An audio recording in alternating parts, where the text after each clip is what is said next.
දැන් ලංකාවේ සමස්තයක් විදිහට ගත්තට පස්සේ මේ වෙනකොට ණය ප්‍රමාණය තියෙනවා රුපියල් බිලියන 29634ක වගේ ප්‍රමාණයක්. ඇතර මේ ණය ප්‍රමාණය 2025 ජූනි අවසන් වෙනකොට පවත්නා වූ ණය ප්‍රමාණය. සාම්ප්‍රදායිකව ගත්තට පස්සේ මේ ණය පිළිබඳව විශ්ලේෂණය කිරීම බොහෝ විට අපි දකිනවා වැරදි ආකාරයකට සිද්ධ වෙනවා. ඒක සිද්ධ වෙන්නේ සමහර වෙලාවට මේ දේශීය ණය සහ විදේශීය ණය කියන දෙකම එකම මුදල් ඒකකයක් ආශ්‍රයෙන් විස්තර කිරීම සඳහා උත්සාහ කරන නිසා. සමහර විට දේශීය ණය විදේශීය ණය කියන දෙකම රුපියල් වලින් අරගෙන විශ්ලේෂණය කරනවා. එහෙම නැත්නම් ඒ දෙකම ඩොලර් වලින් අරගෙන විශ්ලේෂණය කරනවා. ඉතින් මේ විශ්ලේෂණයන් තුල යම් ආකාරයකට අර විනිමය අනුපාතිකයේ සිදුවන බලපෑම ඒ තුලට අන්තර්ගත වෙන්නට පුළුවන්කම තියෙනවා.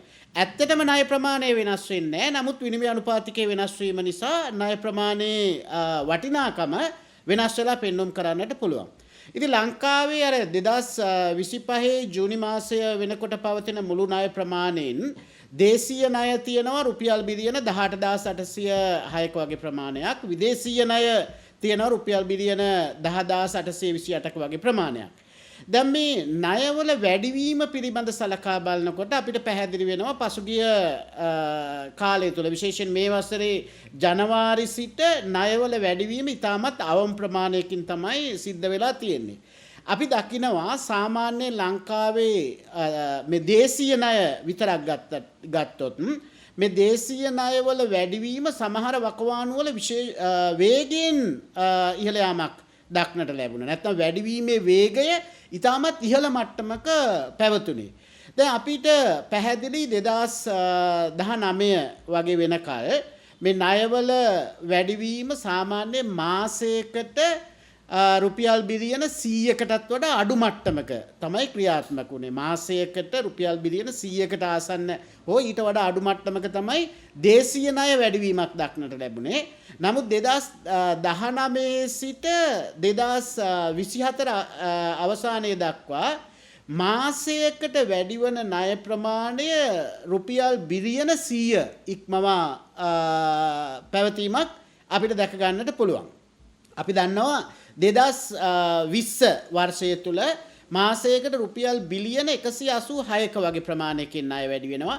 2021 වර්ෂය තුල 170කට ආසන්න ප්‍රමාණයකින් 2022 වර්ෂය තුල මාසයකට රුපියල් බිලියන 328ක ප්‍රමාණයකින්. එකෙන් අදහස් කරේ 2022 වර්ෂය තුල ලංකාවේ දේශීය ණය ගැනීම් වල වැඩිවීම කොච්චරද කියලා බැලුවොත් රුපියල් බිලියන 3937ක වගේ ප්‍රමාණයක්. ඒ කියන්නේ රුපියල් බිලියන 4000කට ආසන්න ප්‍රමාණයකින් දේශීය ණය ඉහළ යාමක් දැක ගන්නට පුළුවන් 2022 වර්ෂය තුල. 23 වර්ෂය තුල රුපියල් බිලියන 2018කින් පමණ වැඩි වෙනවා. 24 වර්ෂය තුල රුපියල් බිලියන 1258කින් වගේ වැඩි වෙනවා. දැන් 2024 වර්ෂය තුල දේශීය ණයවල වැඩිවීම මාසයකට ගත්තට පස්සේ රුපියල් 105ක වගේ ප්‍රමාණයක්. ඒත් 100 ඉක්මවා යාමක් අපිට දැක ගන්නට පුළුවන්කම තියෙනවා 2024 වර්ෂය තුල. 2025 වර්ෂය තුල ජූනි මාසය දක්වා කාලය ගත්තොත් ඇත්තටම ණයවල වැඩිවීම තියෙන්නේ රුපියල් බිලියන 296ක ප්‍රමාණයක්. විශේෂයෙන් දේශීය ණයවල වැඩිවීම. අපි දකිනවා 2024 අවසන් වෙනකොට දේශීය ණය පැවතුනේ රුපියල් බිලියන 18309ක්. ඒක ජූනි මාසේ 2025 ජූනි මාසය වෙනකොට රුපියල් බිලියන 18606 දක්වා වැඩි වෙනවා. ඒ කියන්නේ රුපියල් බිලියන 296ක වගේ ප්‍රමාණයකින් තමයි මාස 6ක කාලය තුල දේශීය ණය වැඩි වෙන්නේ.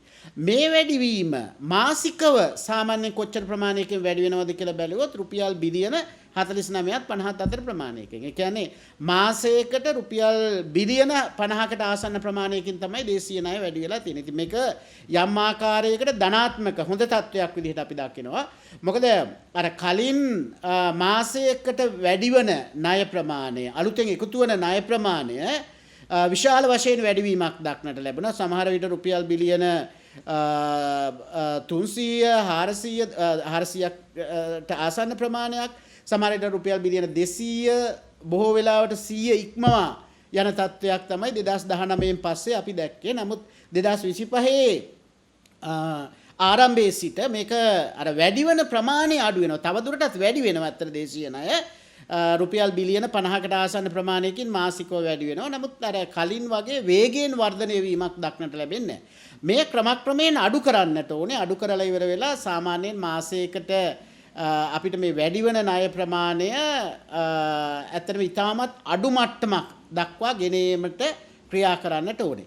දේශීය ණය තොගය වැඩි වෙනවා කියන එකෙන් අදහස් කරන්නේ අනාගත පරපුර මත තවදුරටත් විශාල බර පැටවීමක්. ඒ වගේම දේශීය ණය ඉහළ යාම මත රටේ ආර්ථිකයේ නැවතත් අස්ථාවර තත්ත්වයක් කරා ගමන් කිරීමේ හැකියාව තියෙනවා.